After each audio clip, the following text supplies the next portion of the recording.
Look, good afternoon. In Brussels these days, I never know how many people show up. It is always a guessing game. But for those of you that are here for the Path to Decarbonization Sustainable Transport Review of Decarbonization Policy for Heavy Duty Transport, the ERCST Analytical Framework, you are in the right place. If you think you're in another workshop, but thank you very much for coming, and thanks very much for those that are joining us on the internet. We have to tell you that we are using this infernal machines the first time today because the owner of the building have rewired everything. And they have bought this video camera from different angles. It's not exactly totally logical how it works. So we are learning how to do it. If you have complaints, please address it to Sarah because she is the director of this whole thing, and I think she's trying very hard. It's not exactly what TV shows, whether she was a director or not, but she's going to try and keep up in the shooting and now today. So what I wanted to say is that this is the first act, the first step in our project. And in our case, the ERCST project supports the EU's ambition to transition to a net zero energy system in the vehicle sector by 2050. Zero emission vehicles are seen as the main technology destination to support this mission. The project's aim is to consider the proposed legislative pathways from the state to reach this ambition. It seeks to assess the fitness of the current policies, the impact on stakeholders, the economic, environmental, and social consequences of the policy, and explore alternative or additional pathways to efficiency reaching the target. The first report, the one that is being unveiled today, states the ERCST analytical framework and addresses the following question. What influences the determination of pathways for decarbonization of heavy-duty transport? It identifies the assumptions that were used in defining the current decarbonization solution for Hdbs. Then it outlines changes in the economic, political, and social environment, and finally determines new desired outcomes that need to be considered under current circumstances. The next report will analyze the current decarbonization solutions for heavy-duty transport, considering the new circumstances, recommendations for new pathways, complementary and more alternative to the existing ones. In plain English, what this really means is that I tell you what, I used to have a boss that would read the speech and then say, but let me tell you the real thing. But so what really is in most of the words is the fact that we have in front of us a proposal. And that the framework in general for decarbonization transport. In our view, that framework that has been used is something that has been around now for a while and used light vehicles. But a lot of things may have changed over the last number of years. And I think that the report that Bartek and colleagues have put together can outline some of those assumptions that were initially made and then goes through them and try to figure out what exactly has changed or hasn't changed, or they require reconsiderations of those assumptions. It doesn't mean that we're questioning the fact that in any way, the fact that we have to go through decarbonization, that we have to go to zero emission, that is not the issue that we're debating here. The question is here, the different pathways. And the question is are the pathways that have been designed under certain assumptions in holding? They may well hold. They may well hold. I'm not necessarily saying that they don't, but they may not hold. And if they don't, is there any consideration that need to be given? And how would that influence them kind of review of the proposal? We are thinking, I think it's a fair question to be asked. And I am happy to see that people are here. We had a whole series of people registered. As I said before, we don't know how many show up and how many don't show up in the meeting anymore. We used to have a rule of thumb. The rule of thumb doesn't always hold anymore. But we're happy to have you here today. So the way the agenda is put together is that we'll start with the presentation by Bartek, who has been managing this project and has put together this paper. I think many of you have had bilateral discussion with Bartek over the last 3-4 months.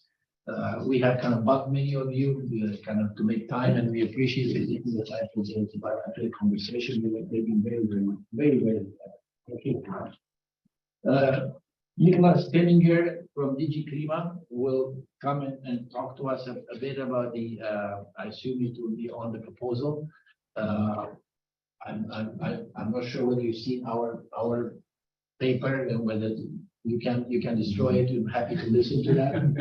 And then we were very pleased with the panelists that we have. So Katinka von Bonin from IRU, Benjamin Dennis from Industrial Oil, Fedor Underlocher. Sorry, Fedor, don't take it personally. My name is in massacre in English, trust me. Silke Conrad for Daimler Trucks, and Alessandro Bartelloni, who's on the telly, is somewhere in, I think, out of town. So Alessandro joined us on a video. We try really hard to get people to come here. We sometimes succeed, sometimes not succeed, but we're very happy to see them. So what we'd like to hear today is a discussion about bit from what we have put together. We'd like a reaction, and if you think this is completely silly, please do say so. Rather hear it at the top end rather than at the end of the work that we do. But also kind of start to think a little bit about how this framework, or this, if you want, this framework that we put together and looking at things that have changed and things that need to be considered, reconsidered, or not considered. How is that kind of, if you look at the proposal that has been put forward, how would you see that? What is your reaction? What kind of, using this filter, what would be your reaction? Because our next step, frankly, is to do this exercise. So you're helping us by going and talking about it, you help us a little bit understand the points of view of the stakeholders. We are a round table. The round table is a place where people meet and talk, and everybody is welcome. Frankly, almost everybody is welcome here. I don't think we turn anybody off. We really like to hear different points of view, because this is the only way to learn and the only way to actually form a position by hearing different arguments, not only analytical arguments, but arguments of the body of water and the logic behind it. So Bartek, you will start first, but I would also like to introduce Darren Newman. Darren is joining us in this project and will be taking on the baton for Bartek after this meeting. So Bartek, you go first. Yes, thank you, Andre, and yes, indeed, we should also thank from the start for people that devoted their time and knowledge to share with us, so we can have an informed view about this decarbonization of Hdbs, and of course to provide our own thoughts about this. And at the same time, wasn't just me, of course, there was Jean, who was with me on this journey, which I really appreciate. So this report is actually about context mainly. What was it in the past, how it changed, and to what extent it should influence what should actually we're doing in terms of the decarbonization of heavy-duty transport. But of course, many of those comments will be true also beyond HDV, naturally, but at the end, this is our focus. So in this presentation, we'll cover first main features of HDVs. I need to basically show with what kind of animal we're dealing with, because clearly it's different than the passenger car sector. Then we'll go a little bit to the past to see assumptions and drivers behind the policy choices that were made. Then we'll go through reality check, meaning actually how those assumptions stand or not, and if we need a new focus or maybe the same focus for the stronger lenses recalibrated on particular issues. So what are the main features distinguishing it from other modes of transport? So basically, I will go quickly through this.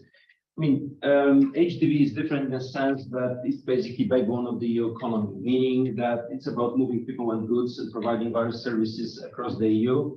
And actually, the scale of HDV is really impressive in the sense that it covers 70% of all freight.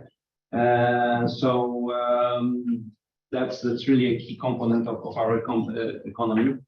Of course, in the context of fighting climate change, it's worth noting that it's high energy consuming and emitting sector. It constitutes around more than 1/4 of all road transport emissions. But in this moment, it's worth actually nuancing a little bit the fact that per ton kilometer, actually HDBs are less emitting than car passengers, because HDBs usually carry a lot of stuff while they emit, whereas passenger cars have much lower load. So per kilometer, actually, and the amount of weight that HDBs carry, that's not, it's actually less emitting than passenger car sector. It's very cost and price sensitive, so there is a limited space here for personal choices, which could be part of the passenger cars, because here everything comes out to that as part of the business operation. So it has to be very sensitive about price and cost. Important element of this sector when we think of it, that's actually about SMEs. That's there we have 600,000 businesses in the EU in this sector, employing 3 million people, and so there is also, this shows the scale of impact and also the social sensitivity of this sector. So it is growing. The sector is growing because the economy is growing. The economy is changing. The sector is more involved in consumer goods, door-to-door, just-in-time delivery. That's why it's inland waterborne railway, and railway actually cannot replace HDBs in this role. That's why it's growing in terms of share of the market. So basically, it's also very diversified by contrast to passenger cars, which you might say that are fairly uniform. In HDBs, we have a variety of types of vehicles doing different things, doing different distances, which brings us basically to the conclusion that we cannot simply reproduce the policies, decarbonization policies for passenger cars in this sector. So let's have a look at the major assumptions that shaped the decarbonization policies also in this sector. Of course, it all started with the Paris Agreement and commitment of the EU to be climate neutral by 2050. And this was a big political success in 2015, and this brought the political impetus in the EU to also show the example and pull others. And this was the main driver of the policy making in the EU. This was accompanied by phasing out of fossil fuels, but also reducing air and noise pollution in urban areas where actually majority of EU population lives. I think it's worth mentioning that also the experience with the first generation of biofuels also had a role in shaping the policy choice, because as we might remember, the first push for biofuels, brought a lot of controversies in terms of taking land from food and feed production. So we had a second phase, more advanced biofuels, but then there was an argument that there is not enough this kind of biomass necessary for production of biofuels that would feed actually all modes of transport, which is highly disputed, but I think we'll come back to this later. There's one also factor that I think requires mentioning, even if it seems a bit less obvious, namely among the broad assumptions for decarbonization in general, there was the high priority, actually top priority was given to energy efficiency, meaning that the EU has to diminish overall consumption of energy in absolute terms, which basically all of this together led to the conclusion that electrification, renewable energy and zero emission forms of transport actually is the way forward. Because arguably direct electrification is the most energy efficient way of transporting energy from the source of energy to the powertrain in this case. But this, of course, implied a major change in the EU economy, and therefore it's also important to recall the economic assumptions of that period. And economic and political situation at the time was actually perceived as fairly stable and allowing this kind of huge change. It was believed that geopolitics is sufficiently stable, also so there won't be a problem with long value chains, access to raw materials. Also, there was of course predicted moderate and gradual increase of energy prices, but basically the economy seemed to be sound enough to handle this. There were signs that our competitors actually a bit ahead of us in terms of this revolution in vehicle manufacturing, especially the US and China were already there in the lead when it comes to two major trends influencing vehicle manufacturing, namely IT and batteries. But there was this political push accompanied by the political promise that actually investing in these technologies will bring economic leadership and prosperity to the EU, so we'll handle any possible risks that are coming from maybe this technology and political choices. There are also some social assumptions and issues. Basically, I think it's fair to say that despite some assumptions that some mobility habits will change, but basically the official political line was that curbing mobility is not an option. At the time, there was acknowledgement that actually for people and businesses to change to more sustainable modes of transport, the cost, availability, and speed cannot be less attractive than existing options. There was also awareness that less skilled society can be affected by the fact that we are making big industrial shift towards different kind of technology. But those factors were addressed again by the fact that there was a promise of economic gains and new jobs in the new technologies. But also there will be space and policies for skilling the workforce that will lose jobs in existing industries. Last factor, which is a bit more delicate, but also deserves mentioning here because impacted also, we think this general direct policy direction is Dieselgate. We remember that events, basically what it made, it shook the credibility of the vehicle manufacturers, also, even if this was only to the part of this industry and also just one company. But still, this credibility was shaken to the extent that the industry lost the possibility to lead the change in terms of decarbonization, to lead so the policymakers.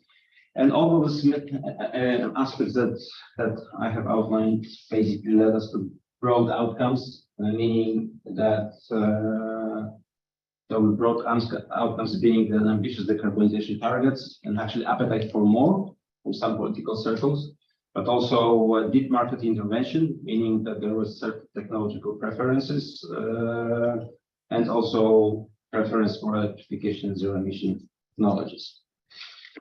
But those broad assumptions were fairly heavily tested by the reality, which you all still remember.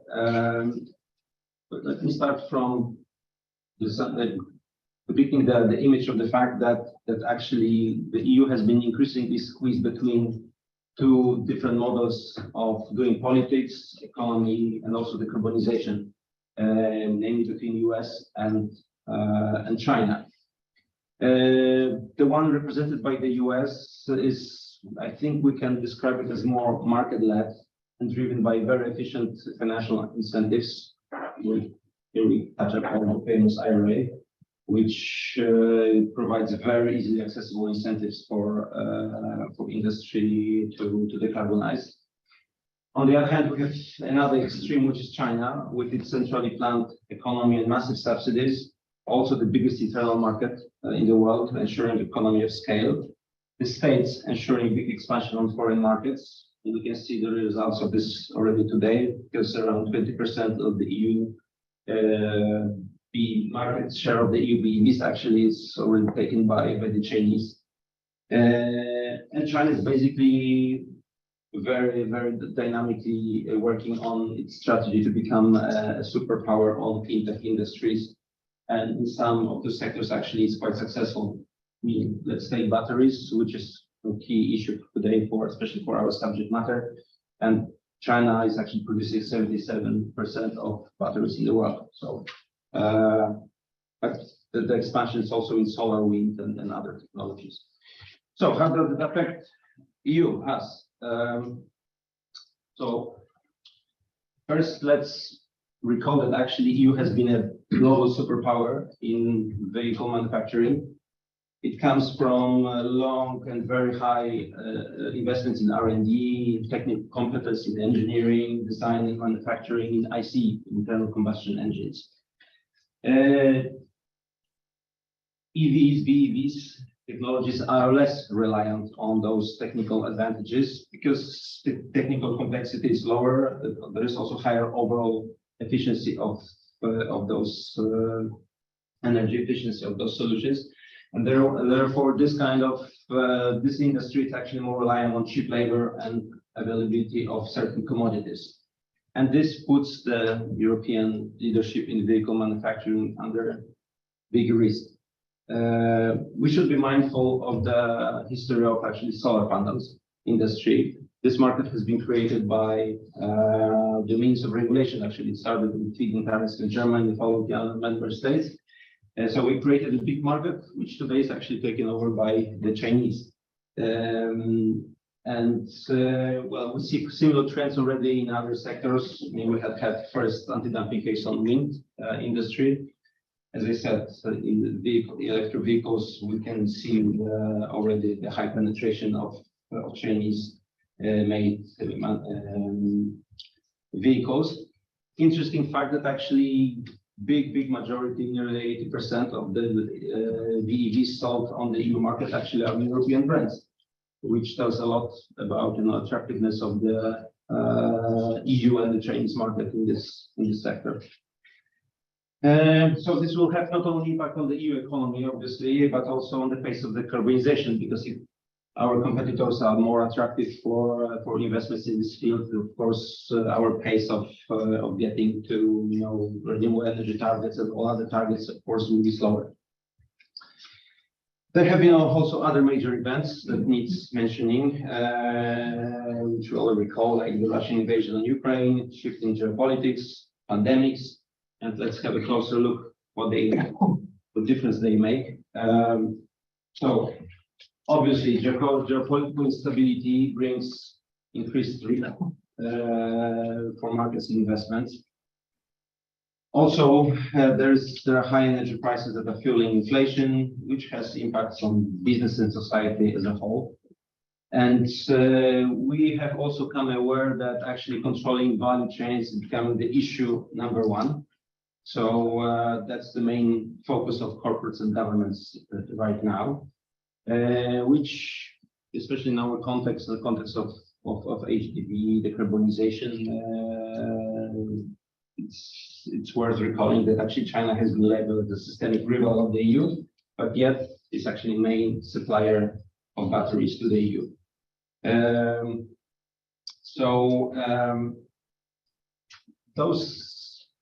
Those events, war, geopolitics, pandemics, created a new economic situation,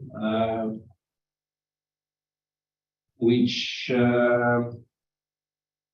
and the economy actually is a key factor here, because economic prosperity and industrial development are basically essential in determining the job market and the welfare of society. And we are seeing that the vulnerability of our society and the economy is increasing due to increased inflation. This affects also ability to invest. And we can see that this affects the pace of decarbonization, because, for example, in the wind industry, the investments last year were the lowest in 15 years. Also, the more difficult economic situation also influences the possibility of businesses and citizens to bear the increased costs of transportation of goods and people when invest in those new technologies. So this is about new economic situation, but we should also mention about something more, let's say, subtle, but also having impact on the way we shape our decarbonization policies. Namely, after the experience of Fit for 55, implementing Green Deal into concrete pieces of legislation, we now see that certain traits of the EU decision-making, EU politics have been confirmed or even strengthened. Now it's clear that actually the EU regulations have been the driving force behind the decarbonization policies, and they clearly have become more powerful than market-based approaches like the EU ETS. So there's a lot of pressure from regulations, and the investment environment is always changing, which of course doesn't help in creating a stable environment for investment. And sometimes political agendas also take priority over other considerations. One example could be that we can see that politicians sometimes are willing to accept different speed in development of different policies in order to advance the political agenda, which is of course risky for market participants. And here one example that somehow refers to what we're dealing with is of course the linkage between CO2 standards regulation and AFIR, which is supposed to bring appropriate charging infrastructure for alternative fuels.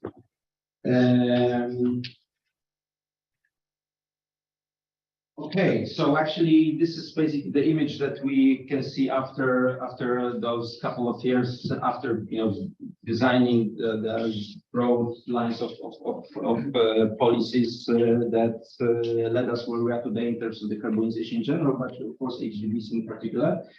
And in our view, this brings the necessity to look, at things with recalibrated lenses and put a stronger focus on certain aspects that maybe have been a little bit underestimated, but at the time of designing those policies.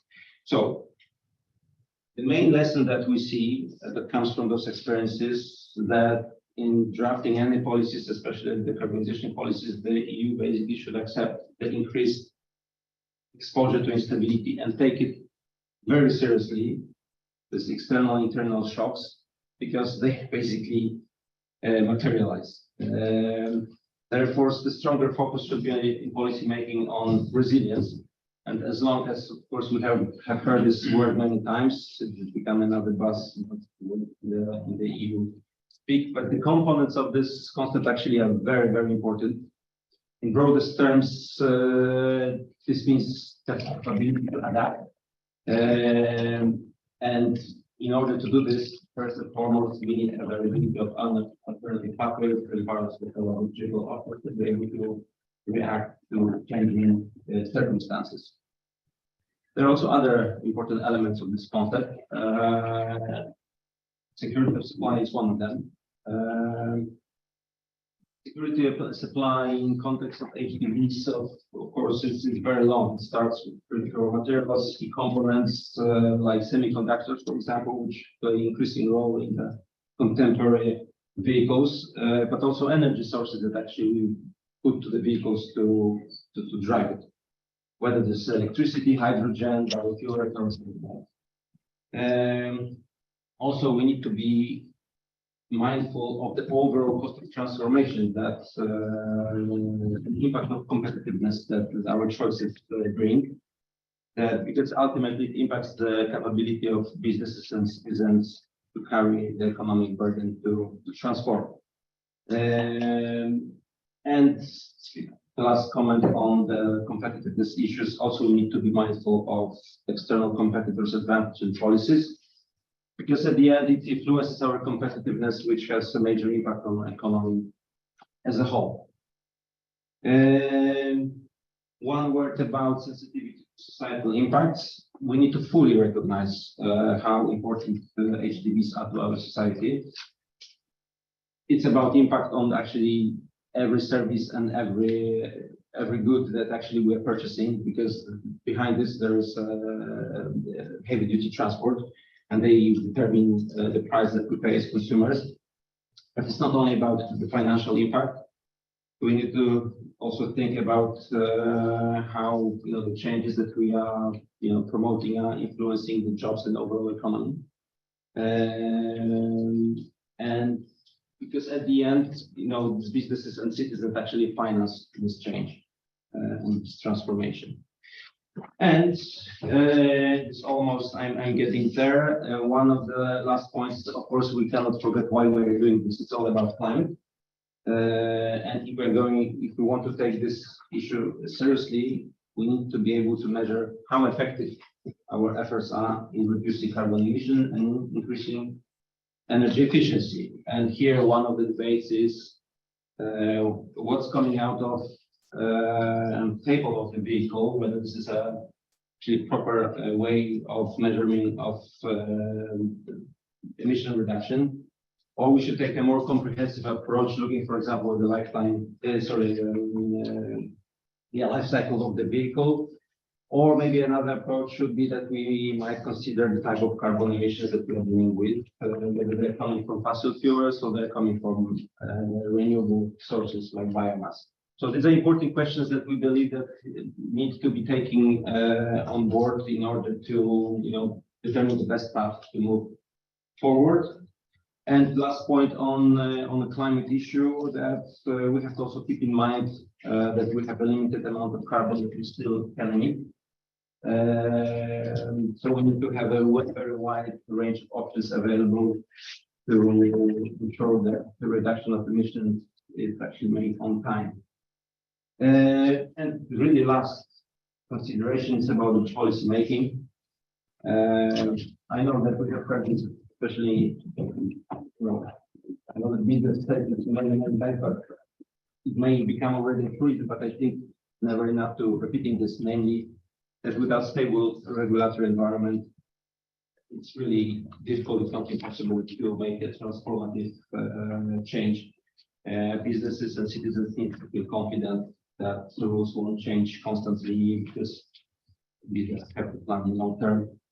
And the regulatory cycle should be at least 10 years, not 2, 3, as it is today. Secondly, when it comes to regulation, less is often more. We believe that we should let the market and innovation be more in the lead and encourage businesses to experiment and find new solutions to problems. And last but not least, coordination and consistency among policies are essential to ensure enabling conditions to implement new laws. So we believe that these principles in drafting net zero policies are necessary to create an environment that supports both innovation and economic growth for everyone, but also helps to fight climate change. Thank you, Bartek. Thank you for the presentation. If you want to read it tonight, you have it it's available on the web. I encourage you because I covered only fraction of what is in the report. I'm sure you all will have to read it. But I mean, what you've done is really the lens of the framework in which to look at things. The right framework is something that we're here to hear from you. Honestly, to hear from you. Nicholas? Yes. Again, thank you very much for coming. I see probably you have done this presentation a few times, groups. I'm with some variations. Some people may recognize it, but thanks for having me. And principally wanted to have my head of unit, but he's of course super busy for the moment with the Hdb proposals and some other things negotiating on all levels. So you have to accept me. So but I try my best. So yeah, okay. I will basically talk about the Green Deal in general as an introduction, and then in particular the measures taken on the road transport, and of course also in the heavy duty sector. So maybe next slide.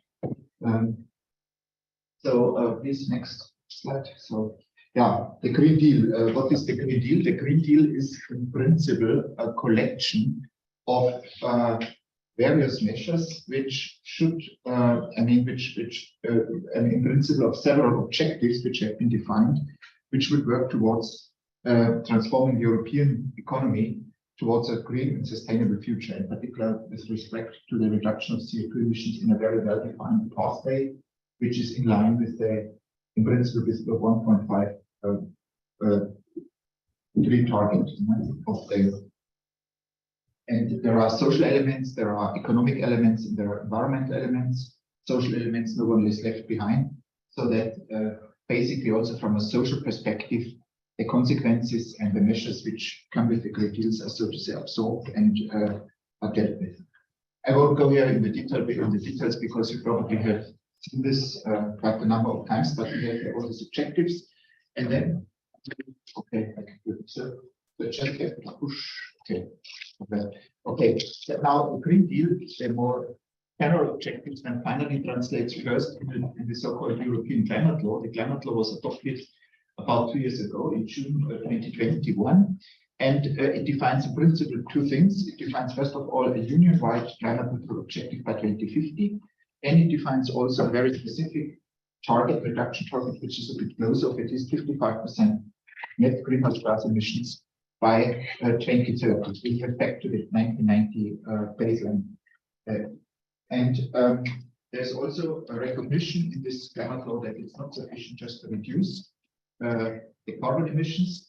There's also the need that at a certain moment, the so-called carbon sinks are developed on the European level, where basically carbon which has been emitted in the past can be absorbed. Okay, now this again, this climate law is again from a citizen's perspective or from the perspective of an economic actor something a bit abstract because it defines in a way policy objectives. No, it doesn't define concrete obligations. And the concrete obligation, finally, they come then with a certain set of legislative proposals which have been derived from the climate law. I mean, the spirit of the climate law, in which we find a number of which are partially revising existing regulations towards more stringent objectives, and partially also setting up some new legislations and some new targets, some new rules. And one can frame that or split this in three different types of regulations or measures. The one are pricing measures, where CO2 emissions or greenhouse gas emissions are basically come with a certain price tag, where price tags are attached to certain measures of greenhouse gas emissions. And this goes throughout the board. There is emission trading, there's also tax measures and so on, carbon border mechanisms, so that products which come from other countries which have a certain CO2 footprint, which would have been in Europe, be subject to the ETS or carbon taxation, is, so to say, also, basically is also subject to certain duties, which basically correct for these carbon costs, which would have to be borne within Europe but not outside Europe. Then we have a number of targets which are set up for various actors, for member states, effort sharing targets, the Renewable Energy Directive, certain targets which the manufacturer, the fuel suppliers have to put in the fuel mix, and so on. Energy Efficiency Directive. And then we have a number of clear rules, which apply to the manufacturers of products. And here, first of all, of course, we have the CO2 performance rule for car events. Also, the building up of new alternative infrastructure, which supports, of course, the targets in the road transport sector for alternative fuels and for zero emission vehicles. And then also we also address aviation fuels and the maritime fuels. Now, this was the, these were the measures which were brought forward in the context of the Green Deal. And then a bit later we came to the REPowerEU. This was more or less a consequence of the energy crisis following the Ukraine war. And in addition to the Green Deal, this has to be seen on top of the Green Deal. And the REPowerEU has to be seen that it should ensure that the green objectives of the Green Deal, the greenhouse gas reduction objectives, are achieved in the context, of course, also of a situation where energy security of Europe and self-reliance to a higher degree plays a bigger role. And in this context, the saving energy targets has been increased from 9% to the energy saving target to 30%. For 2030. Then we have the producing also the energy for clean energy production, the targets have been increased, and also the energy supplies within Europe's within Europe has been more diversified in the context of the REPowerEU. So we have these steps, Green Deal, and then REPowerEU, which can shortly off. Now we come to the transport sector. In the transport sector, we have here the following situation. The left curve upstairs on the upper left corner shows the evolution of the greenhouse gas emissions from the transport sector up to 2019. And here we see that emissions, even so the so to say the overall emissions, the vehicles have become more energy efficient per se. The overall emissions don't go down; they even go up a bit. No? I mean, one has even a slight increase. You see here all transport, road transport. So the most interesting line for our discussion is the red one, which shows the evolution of the road transport, which follows in shape more or less the overall transport evolution. While the total CO2 emissions go down. No? I mean, so this reflects the higher transport demand throughout the whole economy, which we have in Europe.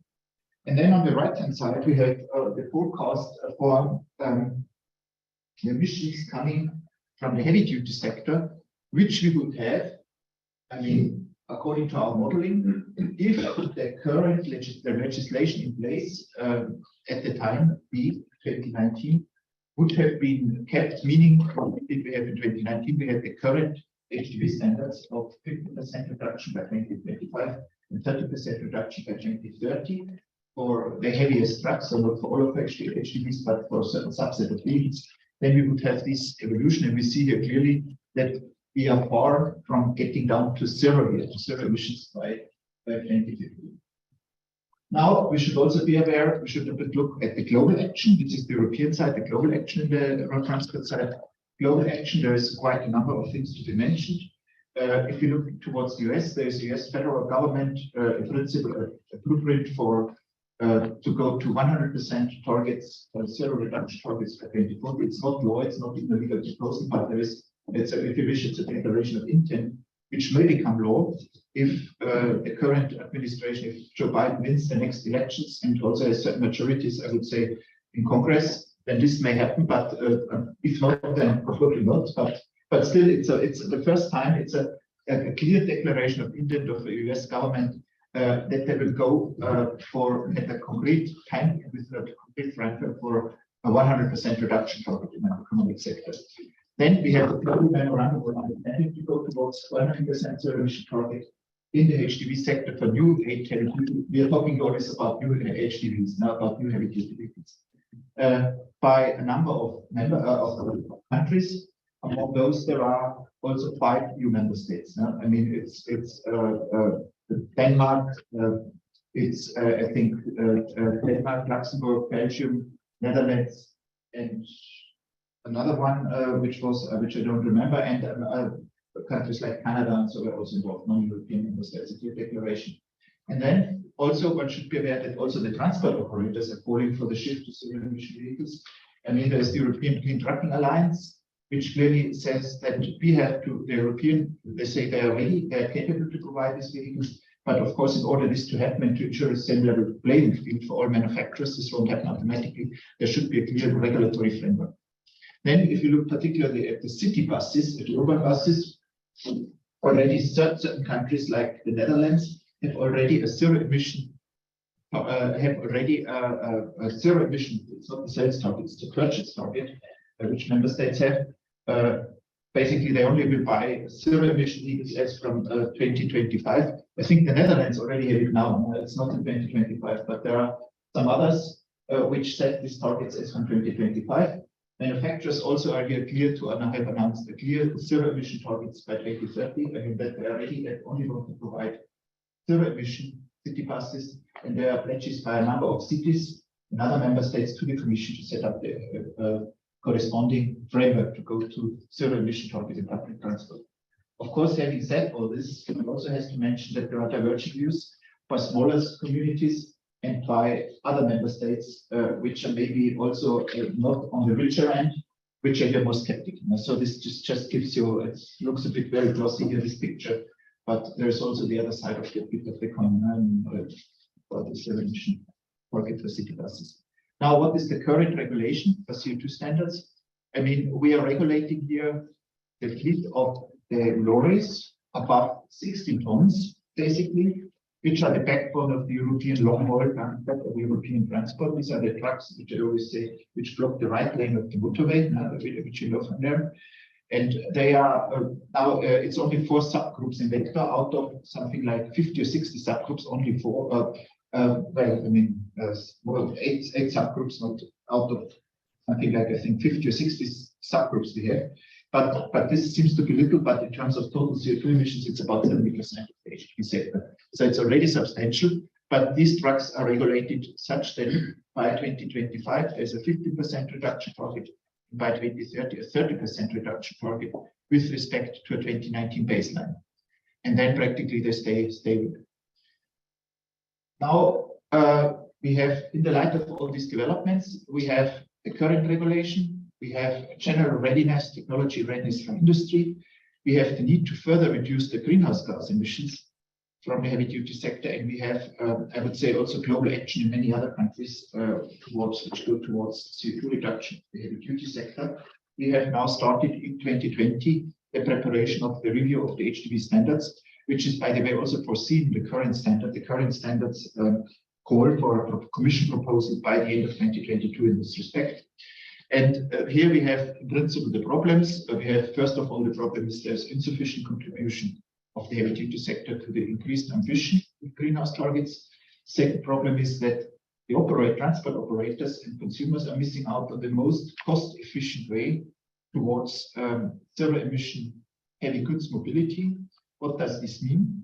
I mean, we agree that we have to achieve zero-emission mobility, and there are, of course, several ways to get there.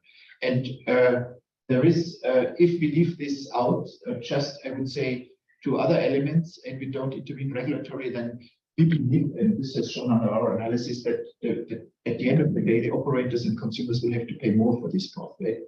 And then finally, also the European industry, which is leading the heavy-duty vehicles industry, and suppliers, which are leading for technologically worldwide for vehicle technology development and production. They need a clear, I would say, also in their home market, a clear legal framework which gives them certainty that they can develop and sell new zero-emission vehicle technologies. So in order to support their international standing and competitiveness, that's another problem that we had to address. Now, then we have here the proposal, which came out on the 14th of February of this year, a bit late, 6 weeks too late. No, I mean, we should have posted until the end of 2020. But as usual, there are at the end always some points of discussion and some complications. Now, what has changed? First of all, the scope has been extended. I mean, we have the current scope of the 4 regulated main groups. And now what we regulate is almost everything which is heavy and which can drive, I would say, and which is, so to say, at least what can be certified under vector. In particular, what we have added is we have added the smaller trucks from 16 tons going down to 30 tons, coming very close already to the light-duty corner. We are not regulating the trucks between 5 and 3 tons, but we are coming very close. We are regulating buses and coaches, and we are also regulating trailers. Trailers, of course, have no CO2 emissions, but they have an effect on CO2 emissions of the towing vehicle, so we regulate the energy efficiency. We have also specified new targets. So we keep the target of reduction. One has to say all this scope extension, all this applies as from 2030. So we don't change anything as from 2025. All this is coming in 2030. Now we have also left the 25 reduction targets untouched. And then in 2030, we have increased the reduction targets from 30 to 45. This is a target which already requires a significant contribution, a significant share of zero-emission vehicles in all subgroups. One could, for the previous target, one could have argued whether this is still achievable to a large extent with conventional measures. But if you now go for the 5 targets, we have definitely a significant contribution. I mean, our estimates are between 20 and 30% zero-emission vehicles in the fleet at least. And then this target increases to 65% by 2035 and to 90% by 2040. For the city buses, we have a 100% zero-emission target as from 2030.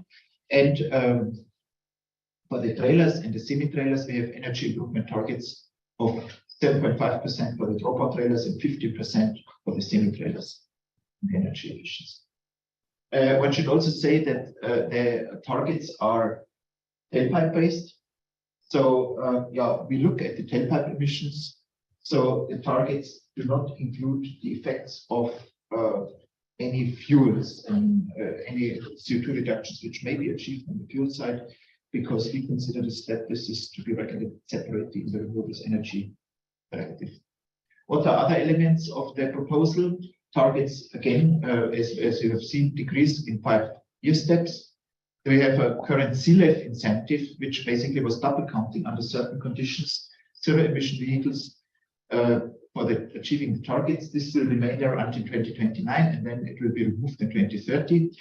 There's actually a multi-annual credit and debt scheme, which was already there, which is already there in the current regulation, which effectively allows the manufacturers to carry over credits and debits from one year to another under certain circumstances, under certain limits. And this has been extended from 2030. Normally it was ended, the current regulation ends in 2030, and this has been extended until 2035.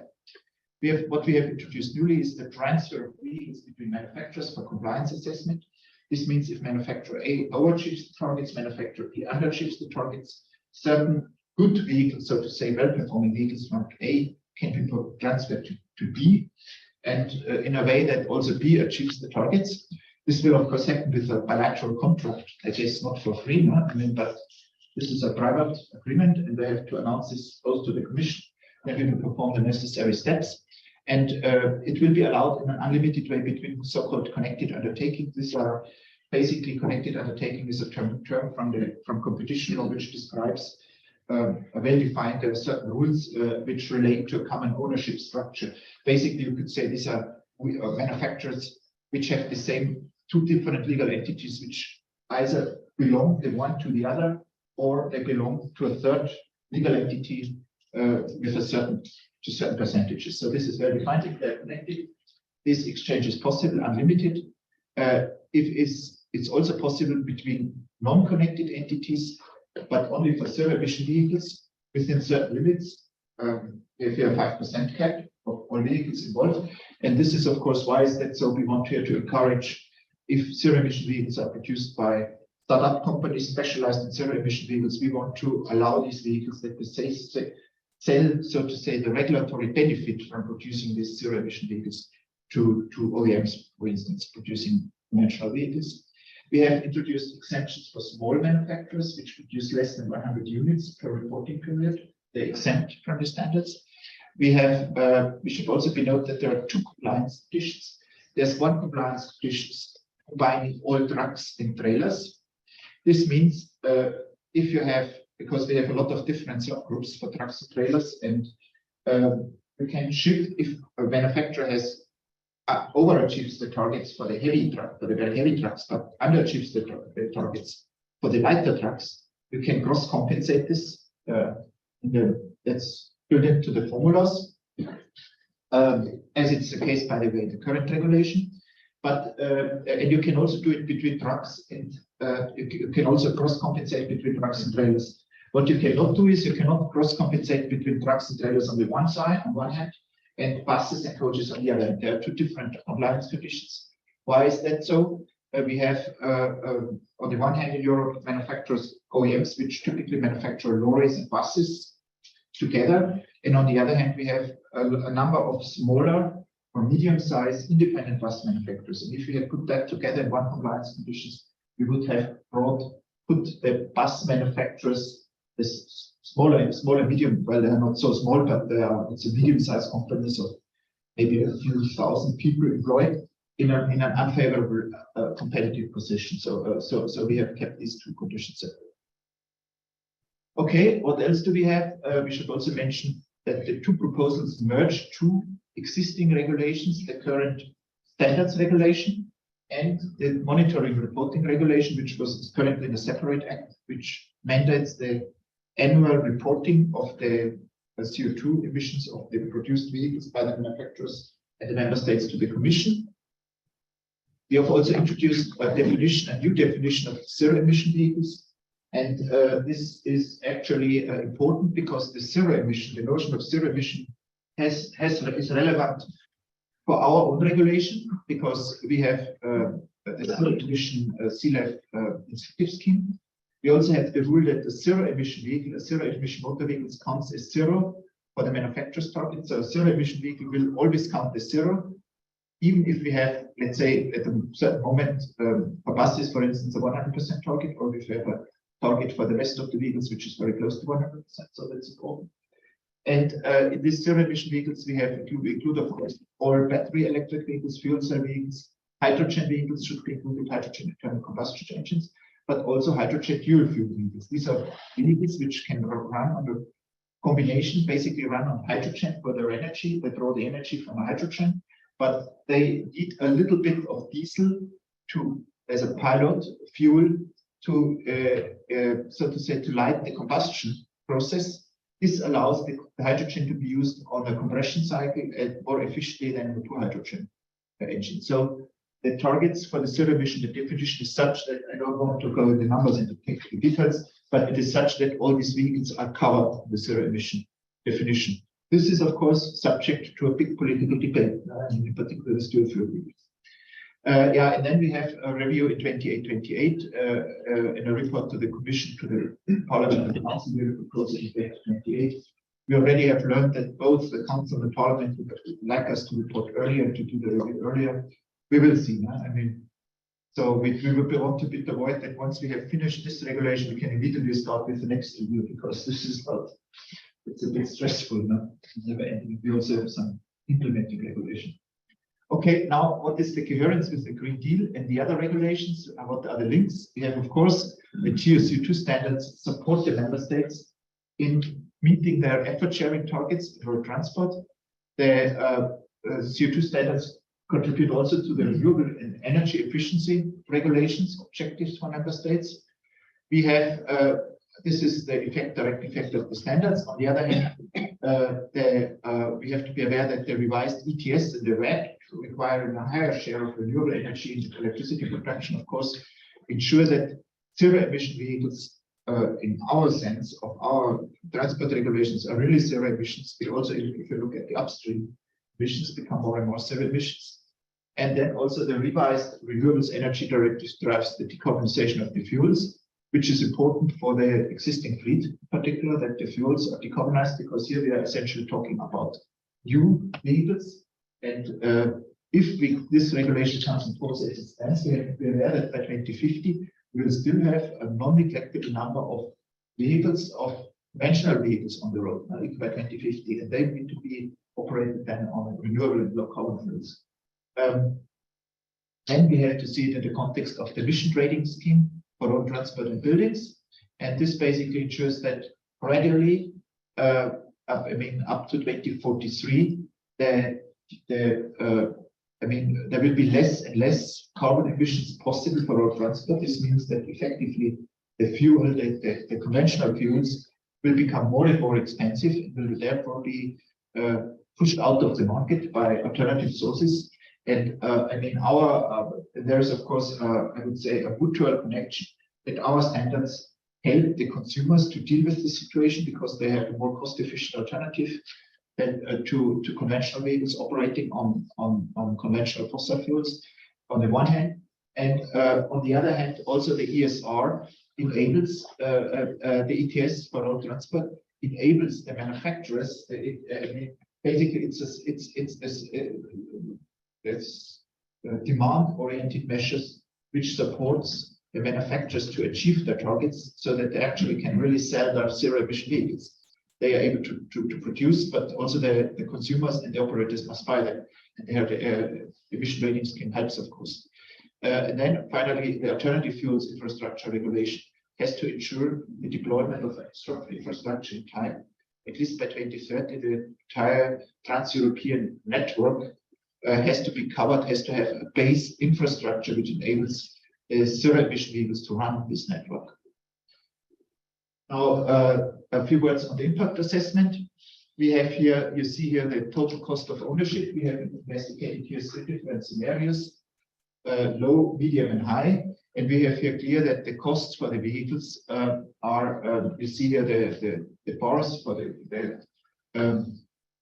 basically the total cost of ownership for the vehicle, for the savings which we have over the lifetime of the vehicles, and the total cost of ownership become in principle they increase with the stringency of the target, and they also increase over time. I mean, over time means if you have, of course, if you go ahead in time, you have a higher share of zero emission vehicles. Then the total emission savings here also given for the different scenarios. Of course, the more stringent the scenario is, the higher will be the savings, the total emission savings. What are the benefits of the savings? We have cumulative savings here of 35, 40, and 48% in the three scenarios which were investigated. We have less pollutant, better air quality, particularly in European area, in urban areas, coming entirely also from the zero emission target for buses. We have external cost savings from the avoided pollutants, which go up between 7 to 14 billion euros up to 2050, and we also have significant cost savings for the consumers of the lifetime of the vehicle. Then we have societal benefits. We have positive effects on the GDP, on the employment, and also on some other specific sectors which invest employers, like the skilling and the upskilling of the workers. And in particular, we also have a significant reduction, not surprisingly, of the oil imports. These are here a few numbers on macroeconomic impacts of the proposal, which support what I just have said in the previous slide. So I think you can look at them yourselves a bit, and this gives a bit of its ranking interpretation. So, okay, thank you for your attention. Thank you. Thank you very much for a very comprehensive review of the proposal and the background and the framework in which the proposal comes in as part of the deal and the Fit for 55 and the whole package. Let's move on now to get reaction from the panelists. Katinka, you have to start.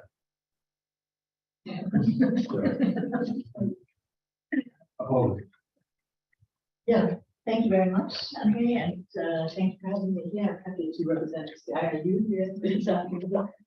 And for those of you who don't know, we are a global federation of national member associations in almost 70 countries, representing road transport, commercial road transport, so bus, coach, taxi, and truck operators. We're committed to helping to reach the Green Deal's targets in a non-disruptive way. So the key elements will be alternative fuel vehicles in a sufficient number of numbers and at affordable prices and with sufficient ranges and low impact. Secondly, of course, it's the infrastructure we need. So up here we consider it's not being sufficient at this moment. We need a dense network of recharging and refueling infrastructure. And thirdly, of course, we need security of energy supply, meaning green hydrogen, green electricity, carbon neutral fuels, low carbon fuels. So what does this mean in terms of policy pathways?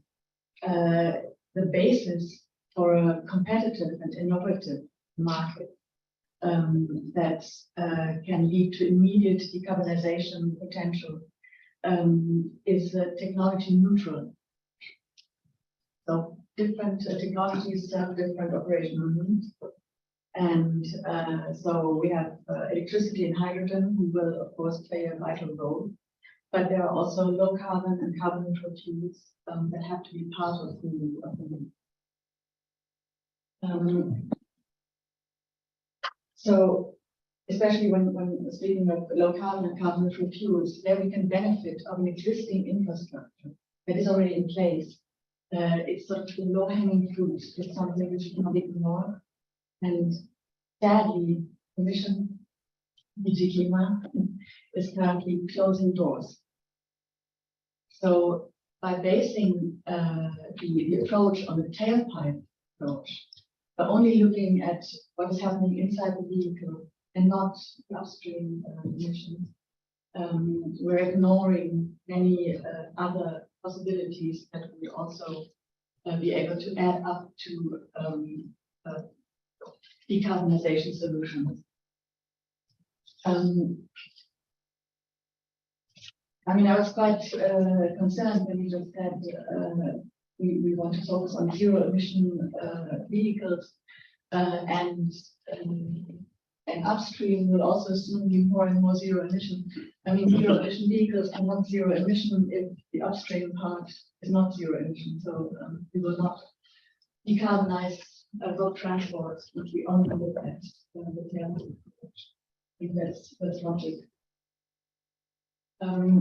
So by only going for the tail pipe approach, the only possible solutions in the future will be hydrogen and combustion engine, will be hydrogen fuel cell and battery electric, nothing else.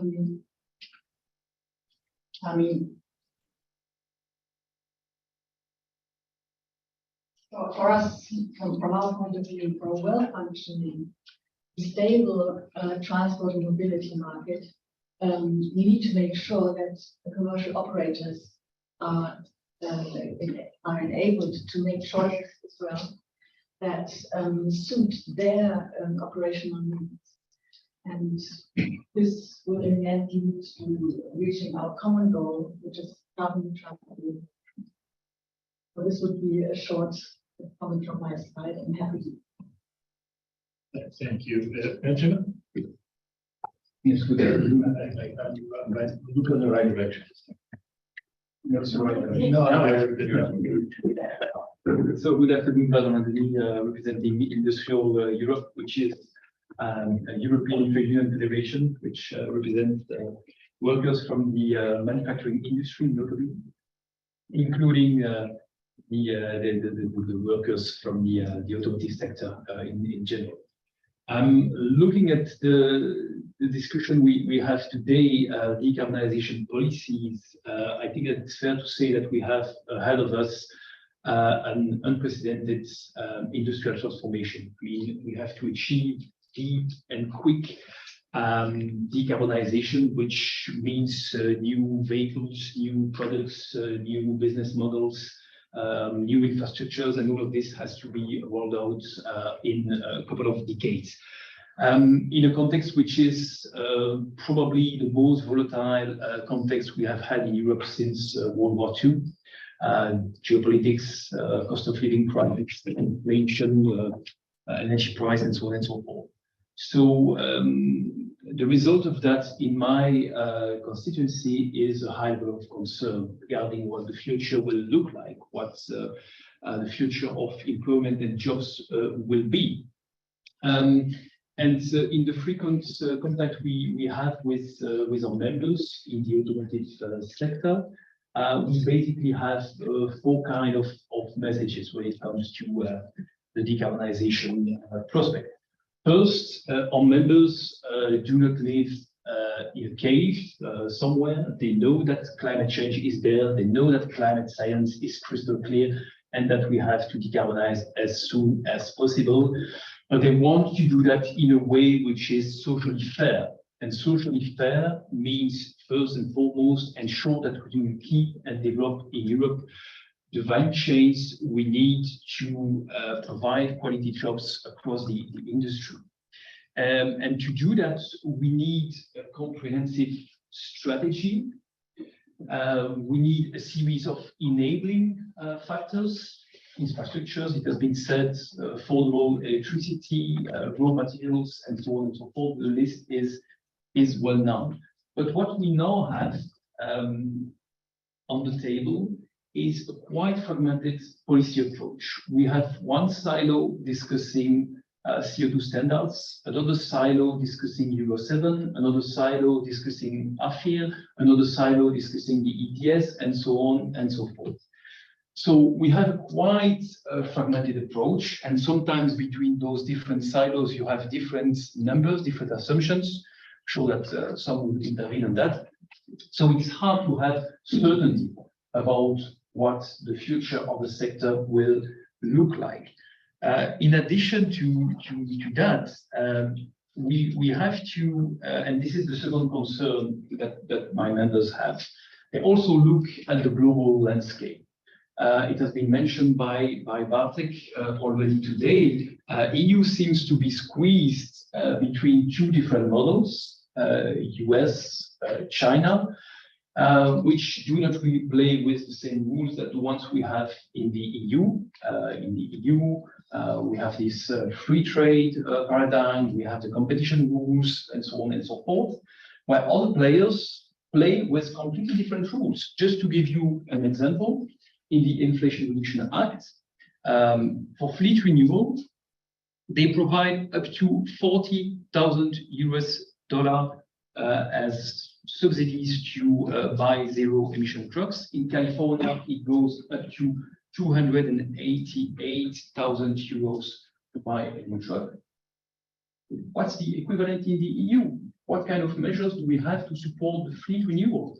There is something missing here in the policy framework, and we fear that, and this is something that we see in the automotive sector across the board, but in other industries, we fear that the EU Green Deal Industrial Plan, the Net Zero Industry Act, the Critical Raw Materials Act, might provide answer, but we might come too late, too weak to bridge the subvention gap we have with the US, not even to mention China. So we would like to see a more rapid, more aggressive answer from the EU. Having said that, we also have to bring in that conversation the fact that OEMs are doing well. I think it's fair to say that the profits are still there, usual dividends are still paid. Some companies even have paid extraordinary dividends recently. So we are not talking about a sector in decline. And so we would like to see some social conditionalities attached to support provided to OEMs and to the sector in general. The third series of concerns that our members have when it comes to the decarbonization has to do with the just transition framework. We have, again, an unprecedented industrial transformation ahead of us. If you look at the draft proposal for heavy-duty vehicles, there is basically not a single provision, not a single mechanism to monitor what would be the impact on employment.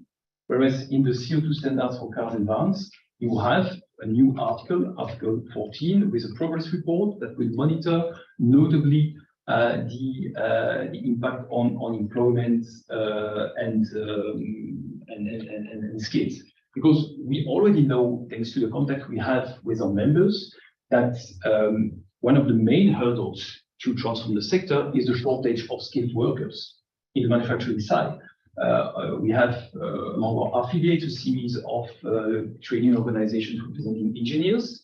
And in countries like Sweden, but also in Germany or in France, they already have serious issue in finding enough engineers able to work in the sector. And by the way, this is also an argument to take into account in the context of the discussion about Euro 7 and the need to have some kind of coordination between Euro 7 and CO2 standards for heavy-duty vehicles. There is a need for planning. There is a need to clarify, to map what the impact on employment will be, what the retraining needs will be for workers. We need that also to secure that on the business side, all the key enabling factors, including on the labor market, will be there for decarbonization, but also to cushion the possible social impact, which might be really significant in some regions. Last but not least, for concern, we have also a discussion which is still ongoing on the technology neutrality aspect. On the one hand, we have read carefully the emission proposal. We see a series of flexibilities which allow a wide range of technologies to be used, including low carbon and renewable fuels. Even beyond 2040, because we don't have 100% phase out, we still have this 10% which might be used. We have a series of exemptions which might also allow those fuels to be used in the sector. And even though we have read the international scientific reports which ascribe a significant role to wide spectrum of low carbon and renewable fuels, We also see in these reports, and notably in the IPCC assessment reports, number 6 report, that there are a series of serious concerns and hurdles about the possibility to scale up those fuels and technologies.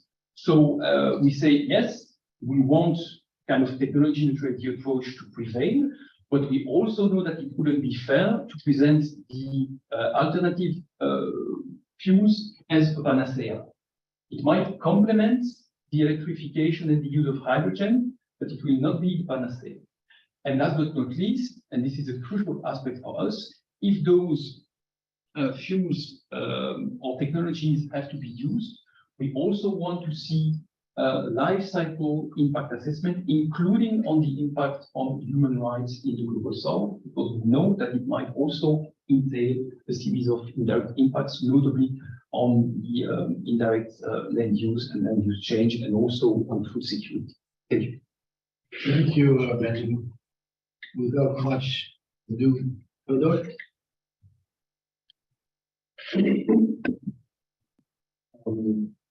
I wanted actually to start with a little story. The first time I worked on trucks 25 years ago, didn't know much before that about them.